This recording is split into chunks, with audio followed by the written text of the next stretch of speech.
आपके साथ अनु और आप देख रहे हैं जी टीवी न्यूज चैनल। आइए नजर डालते हैं आज की कुछ महत्वपूर्ण खबरों की ओर। उभरती फुटबॉल प्रतिभाओं के लिए प्रमुख विकास केंद्र एसके यूनाइटेड फुटबॉल 6 जनवरी से 9 मार्च तक अहमदाबाद प्रीमियर लीग एपीएल के बहुप्रतीक्षित सीजन 3 की मेजबानी करने के लिए पूरी तरह तैयार है। फुटबॉल में कैरियर बनाने वाले खिलाड़ियों को उच्चतम स्तर का प्रशिक्षण और सहायता प्रदान करने के लिए फुटबॉल में कैरियर बनाने वाले खिलाड़ियों को उच्चतम स्तर का प्रशिक्षण और सहायता प्रदान करने की अपनी प्रतिबद्धता के तहत एसके यूनाइटेड फुटबॉल ने एपीएल के गठन का नेतृत्व किया, जिसे कोविड-19 महामारी के बाद एआईएफएफ द्वारा मान्यता प्राप्त है। केवल 2 सीजन में एपीएल युवा फुटबॉलरों के लिए अपनी प्रतिभा दिखाने और एआईएफएफ के प्रमुख जमीनी कार्यक्रम के तहत राष्ट्रीय चयन के लिए दरवाजे खोलने के लिए एक अद्वितीय मंच के रूप में विकसित हुआ है। पेश है अहमदाबाद से नीता लिंबाचिया की खास रिपोर्ट। નમસ્કાર બધાને, મારું નામ જયમીન શાહ છે। હું one of the board members છું એસકે યુનાઇટેડ ક્લબમાં, જે ફૂટબોલની ઇવેન્ટ્સ ઓર્ગેનાઇઝ કરીએ છીએ।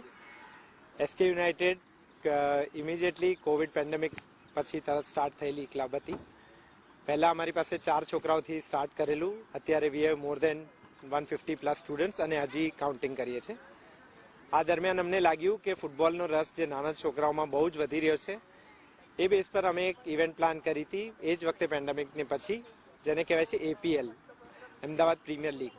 એની ફર્સ્ટ ઇવેન્ટ કરી, સેકન્ડ કરી, આ અમારી થર્ડ એપીએલ છે, જેમાં અમારી પાસે એપ્રોક્સિમેટલી શોર્ટલિસ્ટ કરતા અમે 30 ટીમ્સને ફાઇનલ કરી છે।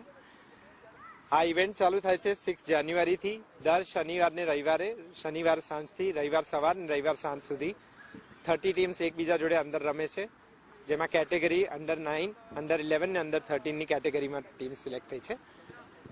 એપીએલ બેઝિકલી આમાં અમારી પાસે સ્પોન્સરશિપ બી છે અને અમારી પાસે બધા પેરેન્ટ્સનો એટલો સહકાર છે। આ ઇવેન્ટ ટોટલી 2 મહિના માટે ચાલશે અને અમે ટ્રાય કરીએ છીએ કે આ ઇવેન્ટનું લાઈવ કવરેજ બી અમે સોશિયલ મીડિયા પર આપી શકીએ।